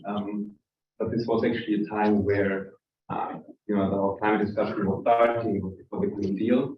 And it was absolutely utopian to think about electric trucks, hydrogen trucks, fuel cells. I think biofuels was maybe an idea to decarbonize. And also what we heard from OEMs, I think also in our organization, hybrid trucks would really make sense for long haul. Maybe electric road systems, that was really an idea. Maybe we can actually tackle long haul. And 5 years later, we are at a completely different place essentially. And that really included all of them. So it's not only a certain climate movement or the policymakers, but actually really the industry. So this is maybe something I would like to start, something where I would like to say that's something we appreciate, whether it's from the OEM side, from the operator side, the manufacturers, the unions. It's not a question anymore if we do that, whether we do that, but simply what is the best way, how fast. That's the good part. Now a little bit going into a couple of things. So we saw a little bit the climate targets. We have also analyzed a little bit what the proposal would deliver. 90% in 2040 maybe sounds quite promising. But I would also say there is indeed a part of the scope that is not in there. The non-certified vehicles, the vocational trucks are not in there. If we take those into account, then actually in 2040 we would have around 70% ZEV sales. So 30% of the new sales in 17 years would still be diesel powered, gas powered, or other combustion engine technologies. So that's maybe something really to take into account, and also think a little bit about that when we talk about how we're banning the combustion engine here. Our position and our perspective on that is we are actually not. We have quite a big space for the combustion engine. Hydrogen combustion is in there. So maybe this is an interesting thing to put things a little bit into context. We believe until 2050 that proposal is not enough. We would need to have higher targets. Obviously now is the question, is that also possible from an economic perspective, from an industrial perspective? So I would like to spend a couple of seconds on that, and also pick up some themes that came in the last 1 or 2 hours. So what we hear a lot is the question of planning certainty, and also the question, do we actually know where we will be in 17 years? And we know that OEMs, they have to plan 5 years ahead for their models. Operators have to do the same. The infrastructure has to be in place. What we often hear is, it's not possible to do it in 17 years. We need more options. We need to keep everything open. The question I'm asking myself then is this actually the right approach to create the planning certainty? Because you have a whole value chain that needs to switch. And the question is then really, how can that happen in the best way? So you're starting obviously with the infrastructure. The infrastructure needs to be in place. Charging, refueling infrastructure operators need to know how many trucks are on the road when. This needs to happen just in time, and it needs to work. Otherwise, the trucks are not going to run. So this is really something obviously that needs to work out. But you can go further than the infrastructure. So we heard a lot about the value chains. We have about batteries. We actually see from our numbers that we have quite promising announcements in terms of battery cell production in Europe, not only for cars, but actually for trucks. So there we could actually become more independent and autonomous. And there it's also important to send the signal that the supply will come and these batteries will be demanded. For that, actually, standards are very important. You can go further, you can go to refining, processing. There's actually a lot of potential opportunities to bring industrial added value to Europe and create new. We hear a lot about raw materials, that they are scarce. I see that a little bit more nuanced. Actually, the way commodity markets work, you have a price spike. Sends an investment signal. Mining companies are investing. The price goes down. Also, for that, we actually need that certainty. Then maybe moving, before I go into the regulation, moving to that global competition theme. And I found that actually really interesting that we talked about that today. And I see it actually quite similar, although maybe in one point, in terms of the US, also a little bit different. We hear a lot. The US is really only about the subsidies and the IRA, and there's a lot of money. But actually, the US has very stringent pollutant standards. The EPA standards that just came out for phase 3 are very ambitious. What we're seeing in California and the US states that are following the Californian standards. So actually, yes, it's about the policy incentives, but you also actually have really stringent effective regulation in the US. And obviously in China, yes, you have a planned economy, but there you also have a long-term thinking. So I think here in Europe, what that means for us is, yes, subsidies, yes, help, yes, incentives, but we're not going to be able to subsidize ourselves out of that. So we also need the regulation on the other side, and we need a smart combination with those. And then maybe the point on the subsidies, at EU level, that's true. But if you actually look at the member states, I think there are 10 or 15 member states that are actually offering purchase subsidies for zero emission trucks, so also other trucks. And it's actually quite a lot of money. What we are seeing is often these funds are not being asked for because it's not known, the operators don't know about it, it's not well communicated. But actually, there's quite a few, if you look actually in the big countries, France, Spain, Germany, and others, it is actually there. Then maybe on the geopolitics, I actually think we have today more volatility and more uncertainty because of the oil markets. We are actually a bit at the mercy of the oil markets. If we were able to switch to other energies, especially electricity, we would be able to be less susceptible to those volatilities and external shocks. So I actually think going towards zero emission electrification, hydrogen actually has an advantage from that perspective as well. Then maybe a little bit on the pillars, and I'll end with the regulation. We heard a lot about the different framework. Are we thinking in silos? The way we see the truck decarbonization actually, and also at the beginning we were talking a little bit about model shift or demand reduction. We know this can do something, but the truck, it will stay, and we have to get it clean. We see 3 pillars. Supply side regulation, it's essentially the CO2 standards. Demand side regulation, which is essentially getting the demand side ready for that transition to buy those vehicles. This is about the total cost of ownership. There we have CO2-based tolling. We have the Eurovignette. It has to be transposed until next year in the majority of the countries in Europe. We have already quite a few countries that are giving reductions. We have Germany, Denmark, and Netherlands are implementing their reforms. We actually have countries like the Czech Republic that are giving reductions to ZEVs, Austria, and the others are going to follow. We have the ETS2, CO2 pricing from 2027, and soon we're going to have the Waste and Dimensions Directive, some things on weight and length. And obviously, the last pillar that we also see is it is the infrastructure regulation, it is the AFIR, and how to transpose and implement the AFIR on the public side. And what also obviously needs to follow is private charging and private refueling, which is not part of the AFIR.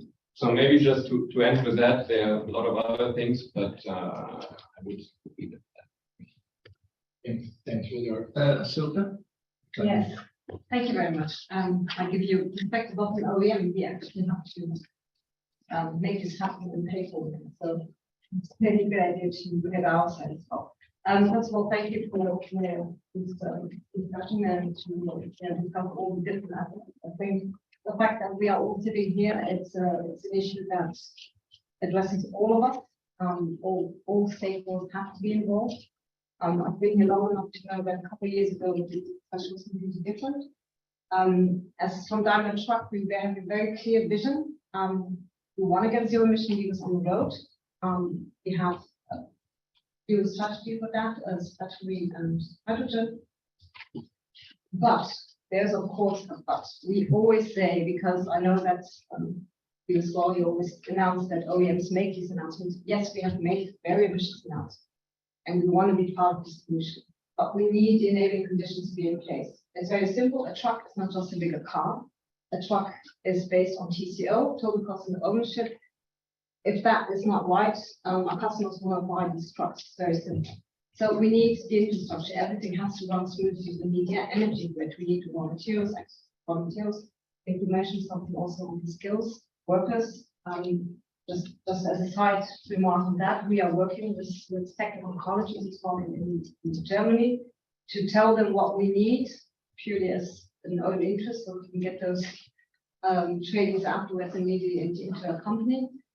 This is obviously something, a challenge that has to be included as well. So there's a lot of pieces of the puzzle that has to be addressed, I think, and we cannot do this on our own. So I think that, you know, like you mentioned as well about talking into silos, and it's not helping.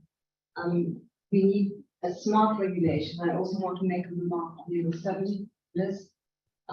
We do not need Euro 7, obviously, if we want to move to zero emission vehicles. I think you mentioned it yourself that we will address also air pollution with emission vehicles. That's exactly what we say as well. So if you want to get this really done, then have you know, a regulation that will support our industry in that way, because we have, I mean, there may be some difference between some OEMs, but we are all wanting to, you know, going into zero emission vehicles. You have to go. It has to be done in a way that is cost efficient and that's attractive to our customers, that's attractive for investors as well. And I just wanted to say a few things as well that what has been said on e-fuels. I think e-fuels, you know, they can play a role, but I don't think they have anything to do in CO2 regulation. We have a new energy regulation for that or directive. You can also use the policy directive for that. So if you want to regulate, okay. Sorry. If you want to regulate the fuels, we can do that in other regulations. When it comes to, because there's also something that I wanted to address on US CARB, that's quite often been mentioned, CARB also. Let's not compare apples with oranges. It's the US is not Europe, it's geographically different. We have the incentives, the legislative framework is different. We have different vehicle categories. I think today you can still drive with your diesel truck into California. So I mean, it's not exactly the same. And the logistic firms in the US have a very high purchase, which we do not have here. We have more SMEs. I think we have to be very careful and just copy paste. Just looking at the target, we're not going to get there. Just high targets is not, I think, the right way. We have to do it in a way that's smart, that will help our industry to actually move forward. And I don't think it is only about climate anymore or air quality, it's environmental policy. We made very good numbers, yes, but if you look at the details, we're making more in the US than we do in Europe. And you know, let's all be happy that we are still making, you know, good numbers. This could change. I mean, obviously, there's, you know, some things we cannot influence when it comes to energy prices. It is just the case what it is. So I also would like to see it say, because we mentioned also the CO2 price or the ETS. Let's be a bit more realistic on this. If, I mean, we don't know what's going to happen in the future, but energy prices are staying this high. I don't think any politician will be bold enough to introduce these here. So I think we have to now look into having all stakeholders on board, because there are different also member states. And we need to move in one direction rather than trying to reduce the when it comes to the legislative itself, I think the targets are very ambitious, and there must be some kind of conditionality with the AFIA, which is sort of, I don't think you like it, but we would like to see a report or status quo report every year where the AFIA is, and to sort of have some kind of link also with the CO2 regulation. If the AFIA isn't ready, or if the infrastructure isn't ready, we need some kind of mechanism that can provide us with some flexibility in the legislation. I leave it to there, so we have some room for discussions. Let me, thank you very much. Let me go to Alessandro Bartoloni, who has also been waiting patiently. Yeah. Alessandro, can you hear me? But I think you have to unmute yourself. There you go. But we cannot hear you. Oh. No. No.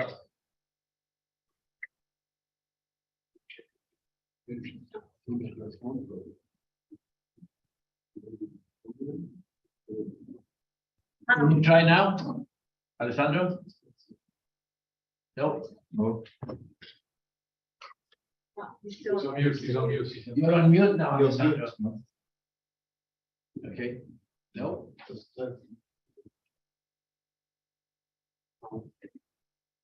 There's some settings somewhere. Is it ours or theirs? That I cannot tell.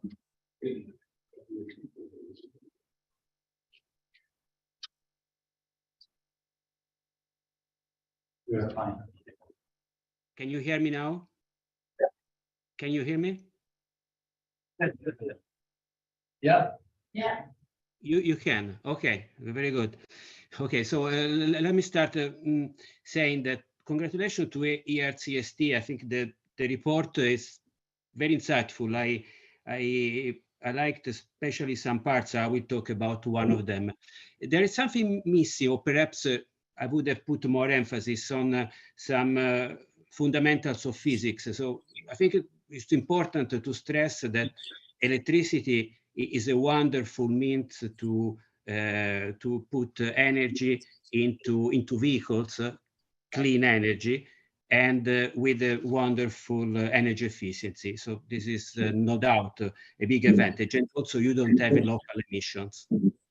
Liquid fuels have the big advantage of high density of energy in little weight and little volume, and you can store and transport them cheaply and quickly. It is very useful, especially for heavy-duty vehicles.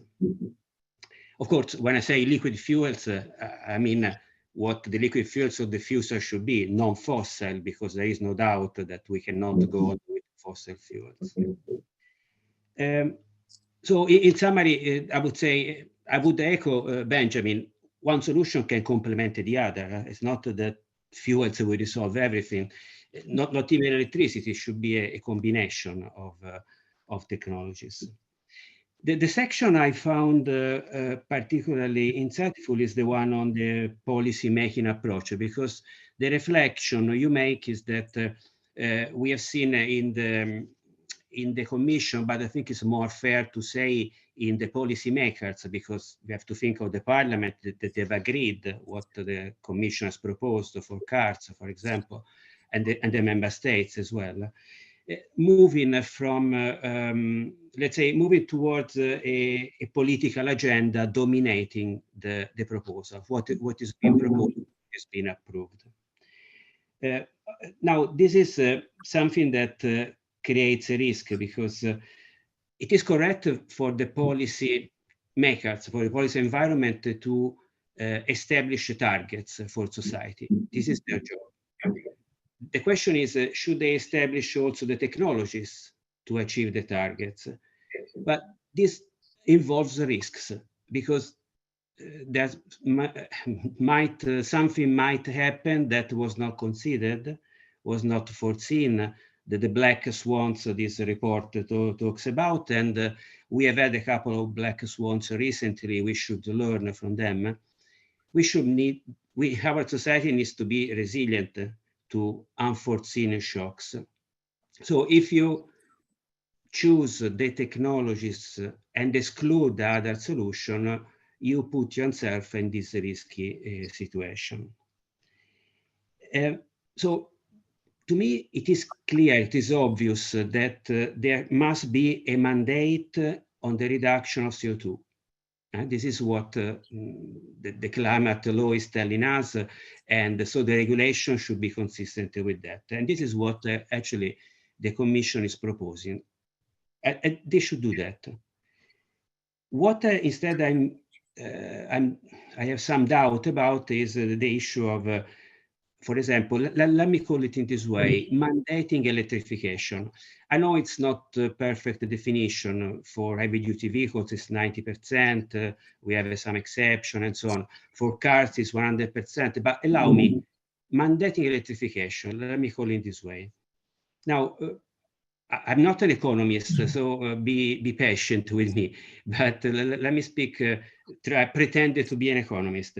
So a mandate on electrification, what is the, what does the EU economy has to gain? And the EU economy, I mean, the vehicle manufacturers, the trucking companies, the automotive industry in general, the consumers. But let's see, there are two cases. One is that the conditions assumed by the Commission in the condition assumed by the Commission in the heavy-duty vehicles impact assessment will occur. So we will have a low reducing cost of batteries. We have a total cost of ownership that is becoming more and more competitive than conventional trucks. We'll have all these conditions that are there will happen in fact. So OEMs will electrify. Trucking companies will buy electric trucks. Consumers will gain. Jobs will be created. You don't need a target. Who would stop them? You would do it anyhow. Let's go to the other situation. Some of those conditions will not occur because of unforeseen situation, because of the energy cost or cost of, I don't know, of raw materials will follow a different trend, or even some big shocks to the chain of supply. OEM will have to electrify because there is a mandate. They cannot go to other technologies. And trucking companies will have to buy, when they wanted to buy a new truck, they will have to buy an electric truck. What will happen? Economic value will be destroyed because there is no other option. So the question is, a target on a specific technology can be not needed or damaging. In an extreme, it's a lot of a simplification. Forgive me for that. But this is what stays behind the reflection that I found in this report about the political approach. And I will stop here. Okay, thanks, Alessandro. You all heard, first of all, each other, and I'd like to get the opportunity to any of you to react to things that have been heard or said. If anybody wants to, among the speakers, that would be the first order of the day. I don't know, did you want to react to any of the things that you said? Some of them probably got your blood up. Well, I mean, my blood now. I mean, I got used to it. Now this is already ongoing for a while, but maybe let me just say a few words now. First of all, the whole debate about the fuels. Now, this is, of course, the big elephant in the room, which is, of course, dominating every debate, maybe even more than the targets. You have said it's the low-hanging fruits. No? Okay. Well, a fruit means that it's matured. And I'm sorry, I mean, this is not what I see for the e-fuels. For me, this is a myth, basically, for the time being. You may have the infrastructure ready and you may have everything, but the fuels themselves are simply missing. What we understand, it's of course technically possible. We have from the chemistry and the physics is in lab dimensions you can work, but whether you can really implement it on a large scale, technically technically and economically in a meaningful manner that this is by any means can deliver quantities which would be needed in a let's say for using them in a commercial sense. This is, I would say, completely unclear. And in any case, even that should be possible. I mean, even if you believe in fuels for the long term, then the e-fuels would be probably the last, if I look at the time needed to implement, it would be the element which would take the longest. Because e-fuels could only be used, I mean, and I would say even if you look at the components of e-fuels and studies, they were based on the assumption that e-fuels would be produced at a large scale outside Europe in areas of the world where we have very cheap energy available, sun-rich or wind-rich regions. They would be produced there and they would be transported to Europe. And what you'd have to build there, you first of all have to develop the technologies, then you have to build up the infrastructure practically from scratch. Building up the infrastructure that requires huge investments in countries which are maybe not always so reliable. I mean, so you need to have people who will give the money and take the risk. And I would guess that the appetite in the last year to take that has gone down a lot. That you bet on certain countries with uncertain political situation that you do this. And then you also have to solve the transport problems and you have to develop the market in Europe. And in order to do this, I think we're talking about a time frame of at least 50 to 20 years. And this will be too late for achieving our climate reduction target. So I would say if I look at e-fuels in an optimistic way, I could say that could be possibly a long-term alternative, which could complement with a long-term alternative the other zero-emission vehicles which we place in the market now, and which will be electric, which will be hydrogen. And then one could say, okay, well, maybe we will see that could develop, and then we have maybe a window open that is from 2040 onwards or 2050, part of it is covered.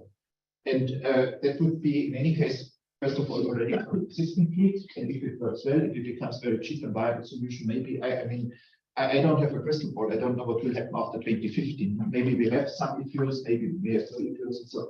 But there's by no means any argument why one should scale down today's ambition for the coming 10, 15 years with respect to the zero emission target. Because their e-fuels cannot make a significant contribution to the CO2 reductions. We also have looked at it very carefully in our impact assessment, and simply, I mean, in our impact assessment, we were not looking at e-fuels as a whole, at the feasibility, but we were looking at the, let's say, scenarios where we would introduce elements supporting the e-fuels in our regulations. We were looking at carbon correction factor element, and we were also looking at the crediting system. If we were to include it in our regulation, and we were looking at the economic effects in the next 10 to 15 years up to 2040, what would be the cost for the consumers and what would be the cost for the overall economy? And we have clearly shown that in both cases, the cost would be definitely higher than with our current proposal. Because basically what would happen is that the total cost of ownership, even if you have optimistic assumptions, would be definitely higher. And also the development of the zero emission technology, if this clear signal is missing, I mean, with clear targets, will come later. It may be good because at a certain moment it would be influenced by the ETS system, but it would come later and it would come maybe in a quite good manner.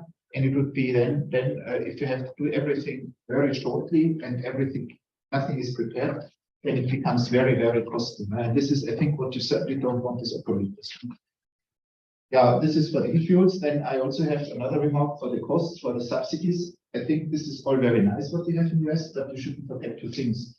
You have in Europe a significant subsidy which comes from the road ETS, from the taxation, the CO2 related taxation of the fuels, and the Eurovignette, which will give significant reductions for the road charges to the zero emission vehicles. Alone from the Eurovignette, you have per year about a benefit. I mean, you will get a 75% reduction of the road charges, and you have, roughly speaking, a benefit of about 20,000 euros per year for the zero emission vehicles.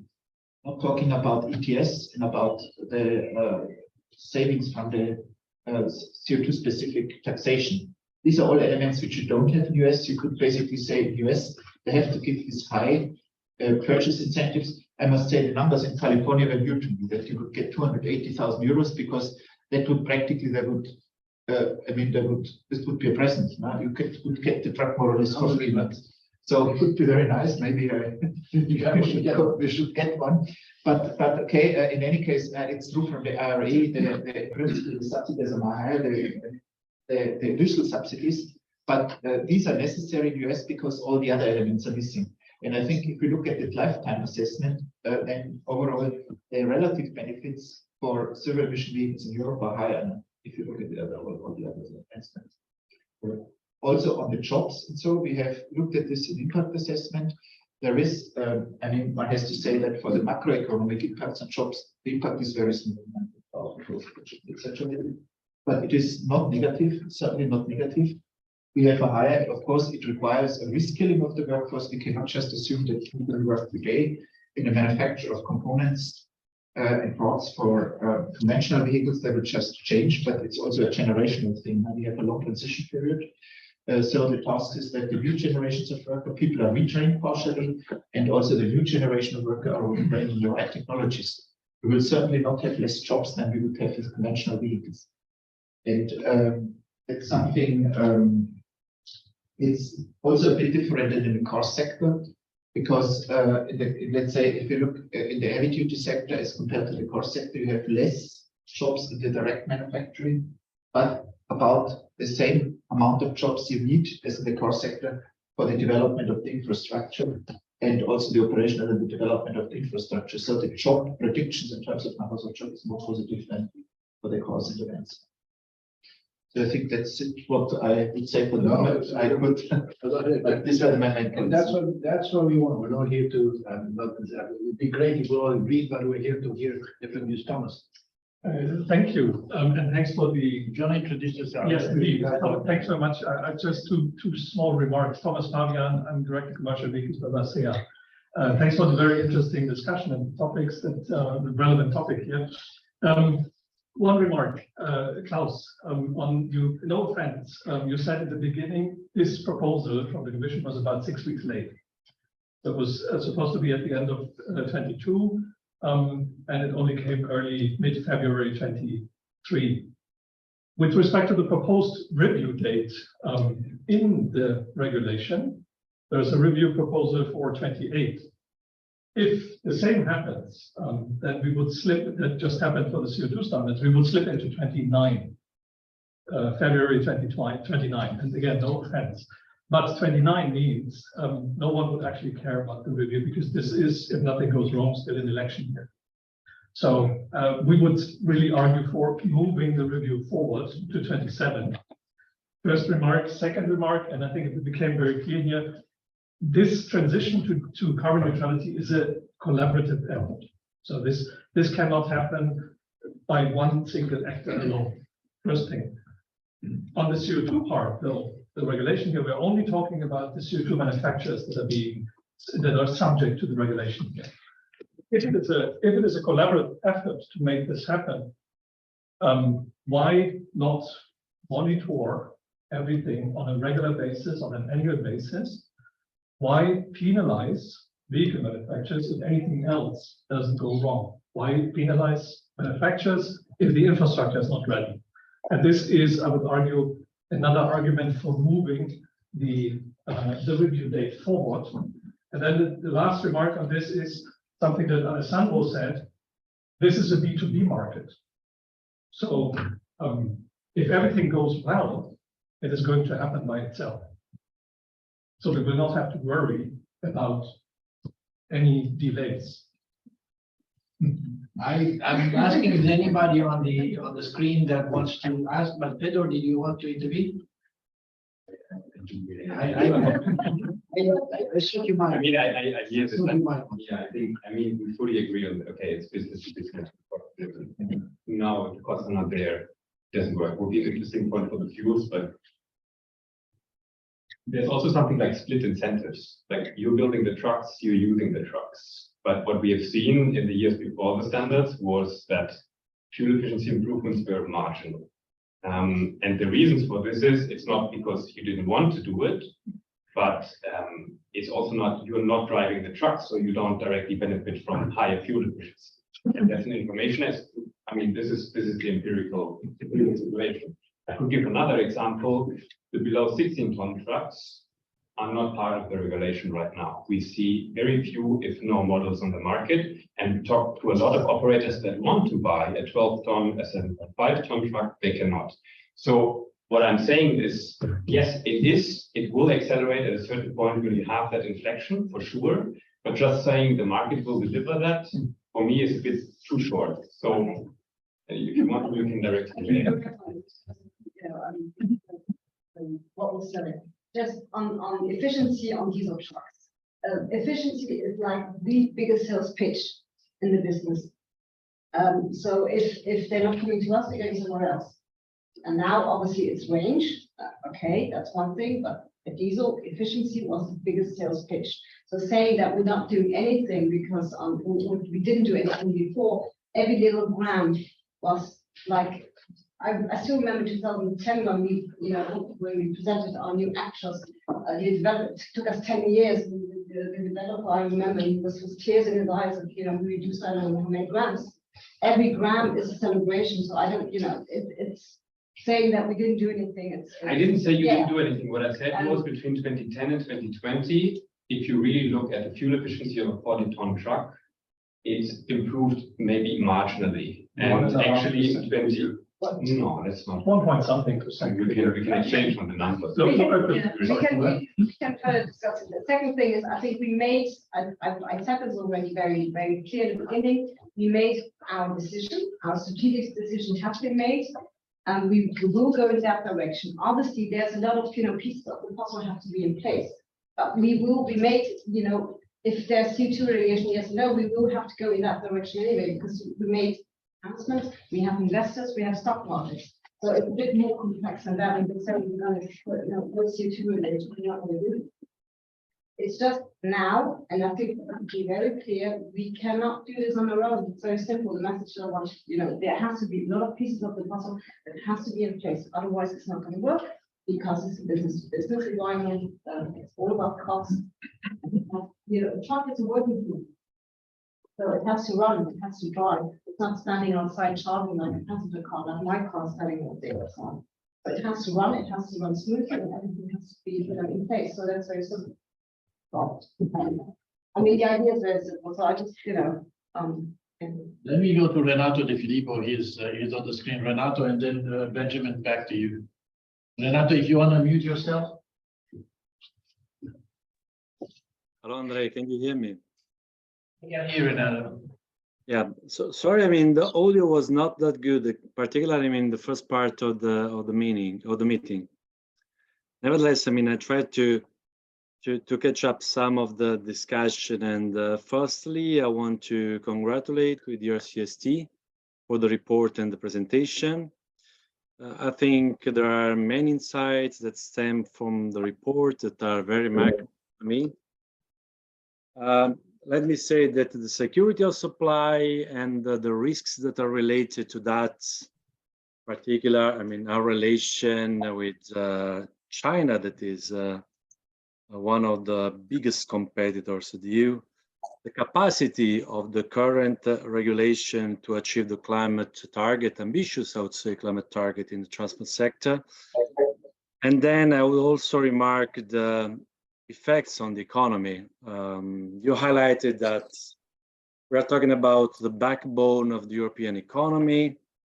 We are also considering, I mean, that being the backbone, any increase of the costs, meaningful increase of the cost of logistics can have an impact on both the competitiveness of European enterprises, but also on the costs for families and for consumers. So, I mean, the message I would like to give is taking again, I mean, picking up again one of the final messages of the presentation, that we need stable but also simple, I would say, streamlined regulation. I'm wondering whether a regulation in which we have targets, we have incentives, we have markets, and we have command and control is efficient. If we have, I mean, the ETS in the transport sector that will bring us to zero emission by 2050, do we need targets?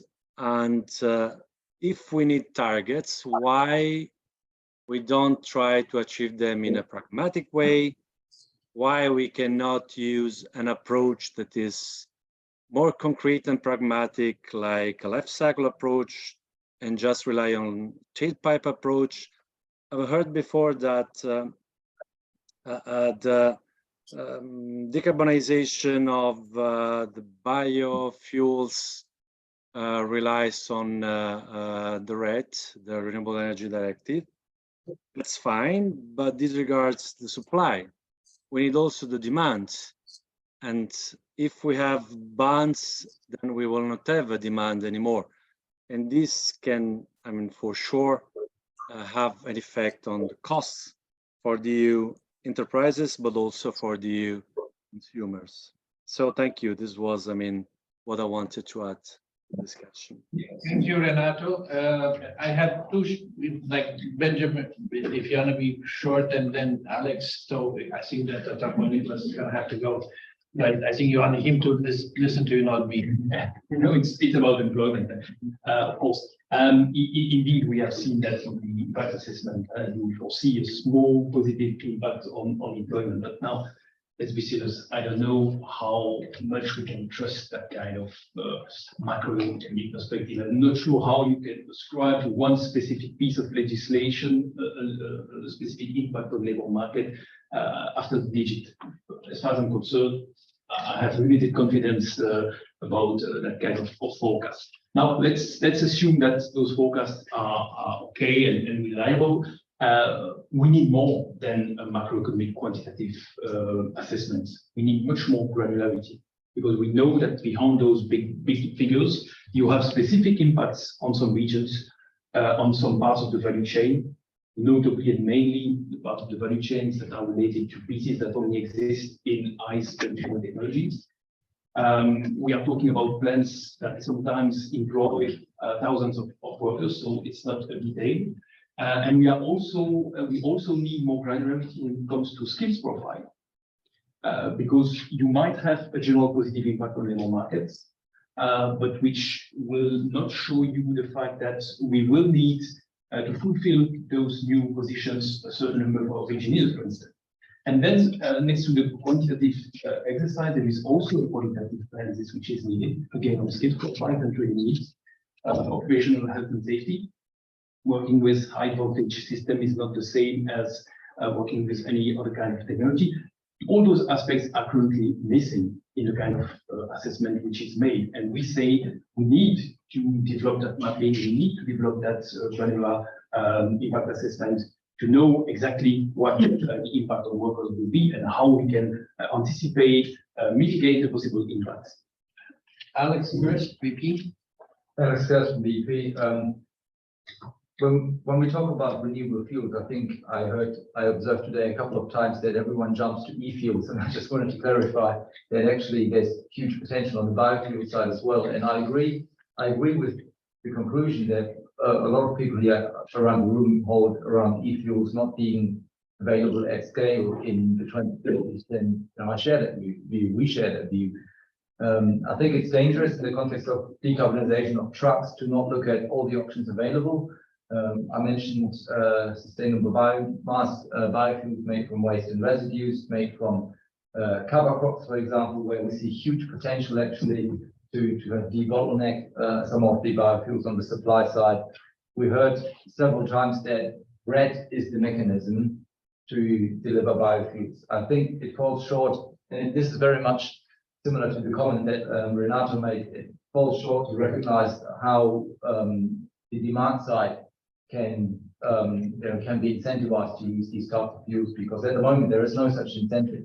And if fuel suppliers, like many of some of those around the table, are talking to fleet operators that want to move to higher bioblends and to things like HVO or renewable diesel at 100% or HVO 100 as we call it, then there is currently no such incentive. And I just want to clarify that this is not to diminish the role that electrification and hydrogen play in decarbonisation of trucks, but the challenge is, just so difficult to decarbonise that I don't think we can afford to not look at complementary options. And I just wanted to put that in the room and to say that this is a concrete example. Fleet operators looking to go HVO 100. There is no incentive at the moment. That's a real gap that we would like to address.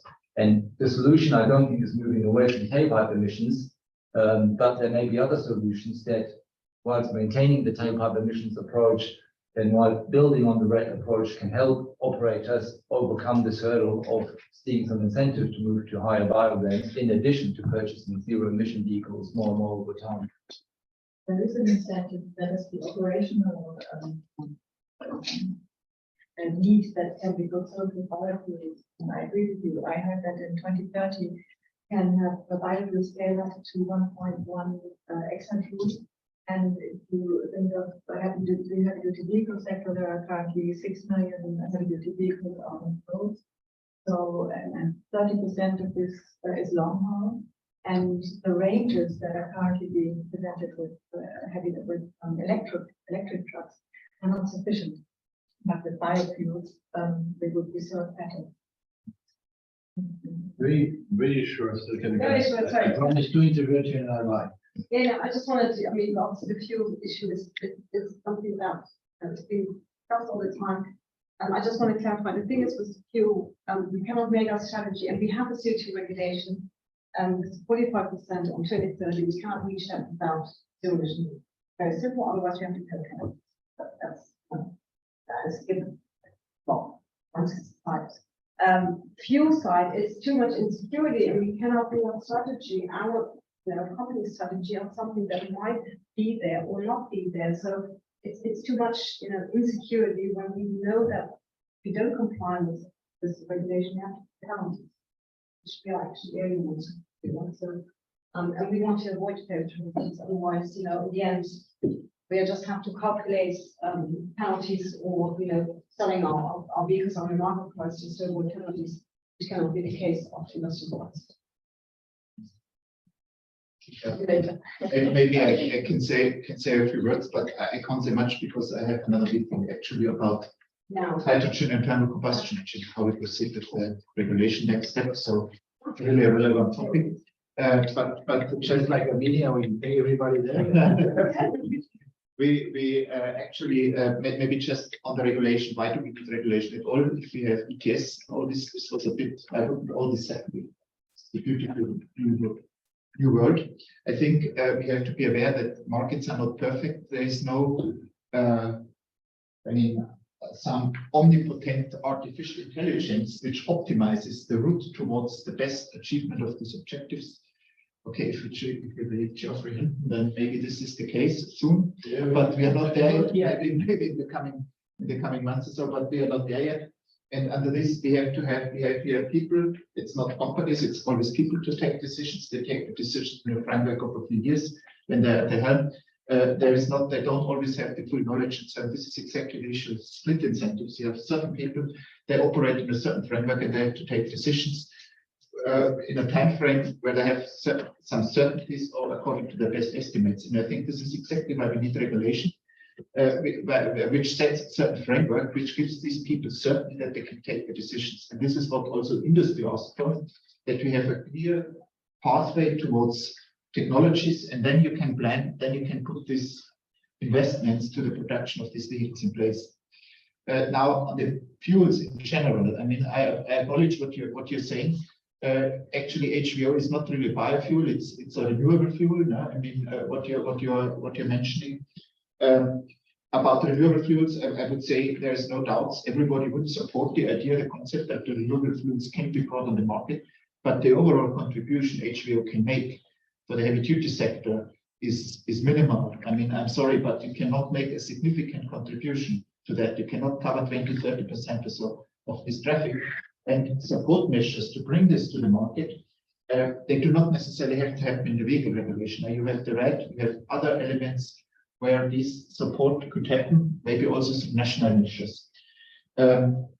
The support is actually there because Yeah, you get credits for exactly. you bringing it to the market. Whether you split it over the whole fleet or you have a couple of trucks. You have it under the red, you have it under the 100%, red, you the have it under reduction the is the same. I think,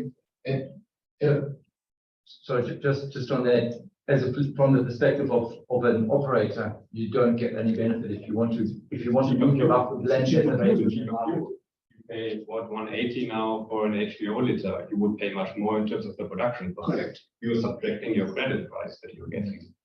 I mean, and I mean, okay, maybe one can talk about whether this is sufficient in the context of red, or whether the quota should be higher and so on and so forth. I mean, I must say I'm agnostic here. I'm not really an expert, but this is not necessarily something which can be sorted out in the vehicle regulation. Maybe just the same about biofuels. I must say I have strong doubts. In principle, if there should be support measures, they should be under the red, under other elements. Personally, I have strong doubts whether this makes sense at all, because I don't see a big potential for advanced. I mean, we're talking about advanced biofuels, not about ordinary biofuels at all, because the biofuel potential is at the end of the day very limited. And if we extend it, this has some other very negative consequences. And the biofuels we may use in other sectors. I don't see the road transport as a prime target for the biofuels. Of course, it's in the interest of the biofuel producers, because by having this option, they can achieve higher prices on the market, but not necessarily, I would say, in a sense, in the spirit or in the interest of the society or the regulator here. I mean, you should definitely, I mean, one simple thing would be that the quota in the red are increased for this type of fuel, for advanced biofuels. That would be the next step, because the current quota are homeopathic. And that's for me already a contradiction to say biofuels and e-fuels should play a significant role here for the heavy duty targets. But when we talk about the red and the negotiations are there, then industry tries to slow down things enormously. And you only have single-digit figures there, which are then even have to be, in order to see the real quantities, you have to divide it by some correction factors whatsoever. So it's almost negligible. I think this would be the part to start. And you bring in a significant amount of these fuels in the red. And if this works very well and it's cost efficient, I think very strong argument to say now, please also prepare the vehicle regulation for this type of fuels. Targets will not allow for other fuels. We have CO2 targets. We don't have 100% CO2 targets. I mean, I would say, I mean, you could look at the targets as at the proposal of the Commission right now. The Commission proposal comes with a review. It comes with a less than, even if you believe that this regulations remains as it is by 20, which is of course not the case, that it will be untouched to 2020. Let's be realistic.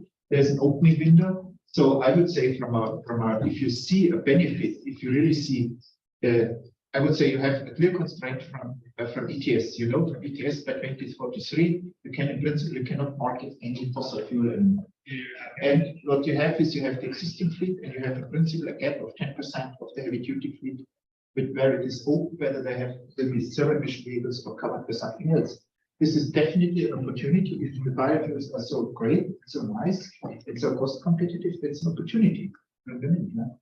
But you cannot expect from the vehicle regulation that you have additional elements which would support or incentivize the e-fuels, the current situation. And I would say, in particular from the perspective of an operator, we should be more open to the zero emission vehicle technologies, because it is for you the cheapest way, the cheapest and most cost efficient way to address and to achieve, let's say, to ensure the transport services and I mean missions you have under the constraints. And I think this is something we don't put into question, that we have to achieve by 2050 net zero.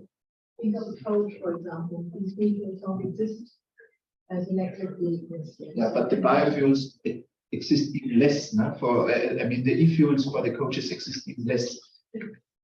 So and why shouldn't they come? No? I mean, if you can electrify a truck, you can also electrify a coach.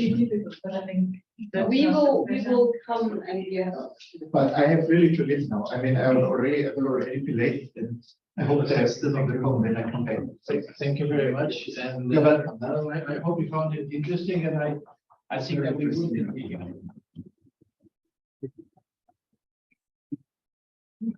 Now, I think that we'll come to a close on this at this point.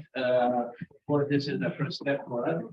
We've heard a little bit less from what we were hoping because of input from what we put on the table, but nevertheless we'll sit and pick up the information and see how it fits and how it relates to what we do.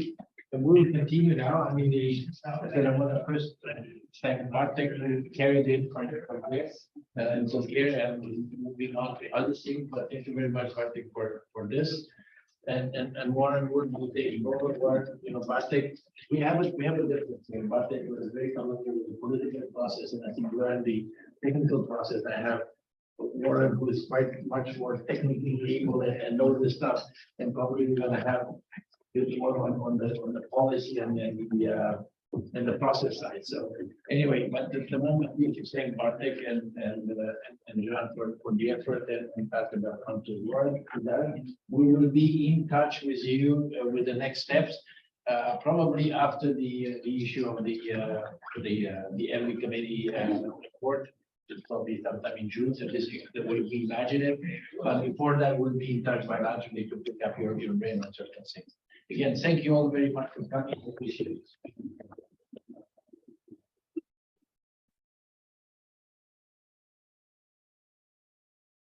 it.